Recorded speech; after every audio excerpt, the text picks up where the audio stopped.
Kalusugan. Kung tayo pa ay medyo tumataas na yung ating blood pressure dyan, ay dapat medyo diet din ng kaunti, ano? Di ba? So, alam ko, kayang-kaya natin yan, di ba? And third, dapat kapatid, magkaroon ng love life. Love life, di ba? So, sa lahat ng mga single na naandito, huwag na tayong masyadong choosy, di ba? Kasi may COVID ngayon, di natin alam, bukas o makalawa. Huwag naman sana, di ba? So, dapat maghanap na tayo ng ating iniirog. Kung ikaw naman kapatid ay talagang nahuhumali ka na rito sa YouTube, ay baka naman andito lang din ng iyong hinahanap, ano? Huwag na tayong masyadong choosy sa buhay. Importante meron tayong makasama, makahuntahan, or di ba? What we call it? Basta yun na yun, alam nyo na yun. Sa mga naman dyan, sa mga OFW na may mga asawa na, dapat i-maintain lang natin yung tawag nito, constant communication sa ating mahal sa buhay na nasa Pilipinas. Isipin natin, tayo ay ng ibang bansa para sa ating pamilya, hindi para magkaroon ng ibang pamilya. Yun po.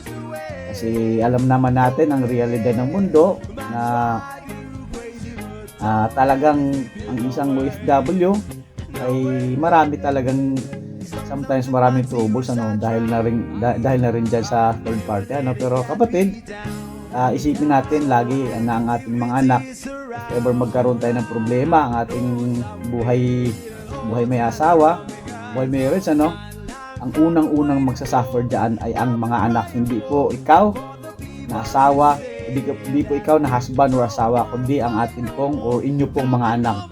Kaya dapat isaalang-alang po natin ang kapakanan lagi ng ating mga anak. Paalala lamang po yun. Diba? Kasi alam ko po marami pong siguro hindi ko po hangad o hindi ko po intention na magsalita sa inyo ng ganyan. Ito po ay base lamang po sa ating mga nalalaman. And of course, ating mga nababalitaan. And then, be positive. Dapat dapat meron tayong clear goals sa buhay, di ba? Huwag yung happy-go-lucky lang tayo. Dapat hindi lang basta goals, dapat clear ang ating mga goals sa buhay, ano? Regardless pa man kung ano yung mga nangyayari sa atin, mga lalo na po ngayon sa kasalukuyan, dapat huwag tayong mawala ng pag-asa. Positive lang, positive. Dapat laging isipin natin, ipasok natin sa ating mga isipan na kaya nating lagpasan ang mga bagay-bagay na ito. And then, pang-anim na paraan para tayo po ay sumaya sa buhay. Huwag makialam sa buhay ng may buhay. Diba? Ulitin ko. Pang-anim na paraan for me para sumaya sa buhay ay huwag makialam sa buhay ng may buhay. Alam mo ba tawag nito? Yung chismis, di ba? Marami pong nasisira ang buhay dahil po sa chismis na yan. Mag-focus na lang po tayo sa ating buhay. Huwag tayong makialam sa buhay ng may buhay, di ba? Kasi pagpakialaman mong buhay ng ibang tao, ang tendency po niyan ay magkaroon lamang po tayo ng kaaway, di ba? Kaya might as well, hayaan na natin sila. Let's mind our own business, di ba? Pabayaan natin sila, buhay nila yun. Ang pakialaman natin, ang buhay natin, di ba? And then, kapatid, number 7, paraan para sumayas tayo sa buhay, dapat mayroon tayong healthcare, di ba? So, ngayon po ay may pandemya, mayroong malubhang karamdaman na ating nararanasan sa mundo, ano? Hindi lamang po sa bansang Pilipinas, kundi sa buong mundo. Di ba? Dapat meron kang healthcare, kapatid. Ngayon naman kung gusto mong magkaroon ng healthcare, pwede kang mag-message sa baba, tulungan kita dahil tayo pa isang financial educator. Mayroon po tayong product na naangkop po sa inyo, yung Kaiser Healthcare po. Pwede po kayo mag-iwan ng message sa baba. Ako po mismo ang mag-explain sa iyo personal, kung ano po atong Kaiser Healthcare. And then, dapat matuto tayong mag-ipon at mag-invest. So, sa mga OFW dyan, huwag gastos ng gastos. Dapat isipin natin na hindi tayo habang buhay na sa abroad, kapatid. Darating ang time, tayo uuwi sa Pilipinas, paano na kung ang ating lahat ng kita, ang ating lahat ng ipon, o ang lahat ng ating, lahat ng ating basta kita, yun na yun, ay atin lamang pong pinapadala lahat sa Pilipinas, wala pa tayong iniiwan na itinabi para sa atin, para if ever na tayo po ay mag for good sa Pilipinas, tayo po ay may madudukot, di ba? So, hindi naman po masama ang tumulong, pero dapat isipin din po natin ang ating maayos na kinabukasan. And then, ito mag-invest.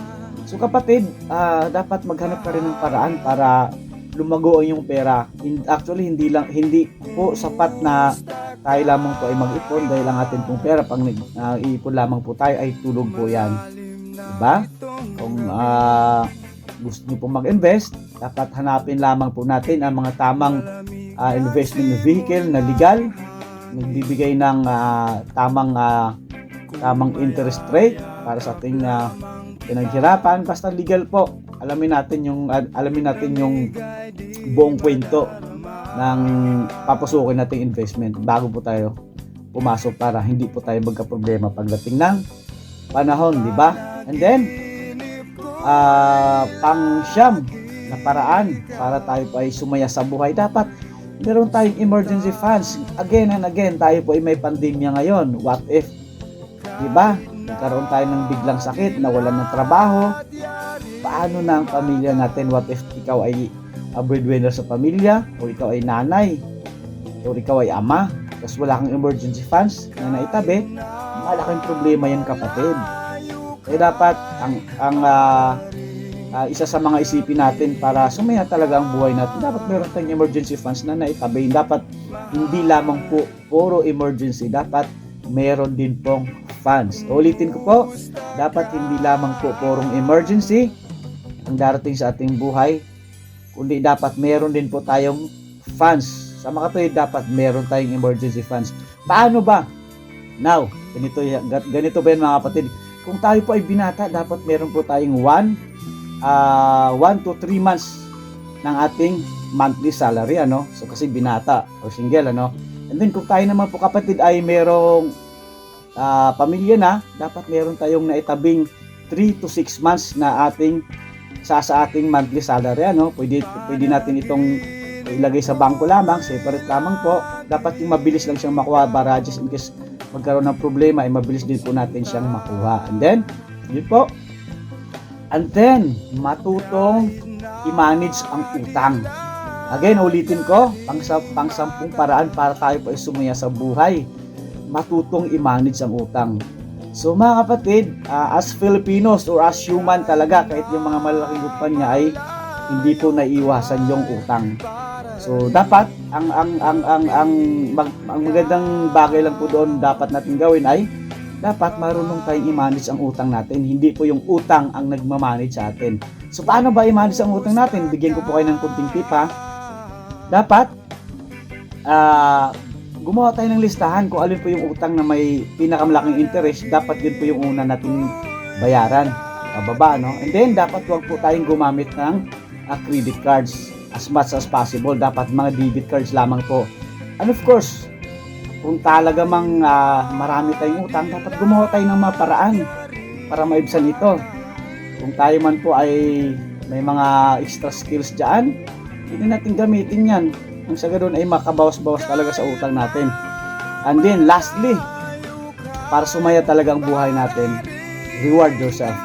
So sa buhay, ang buhay natin ay talagang puro problema, trabaho, ganyan. Dapat marunong din po tayong i-reward ang ating sarili. Paano ba natin i-reward ang ating sarili?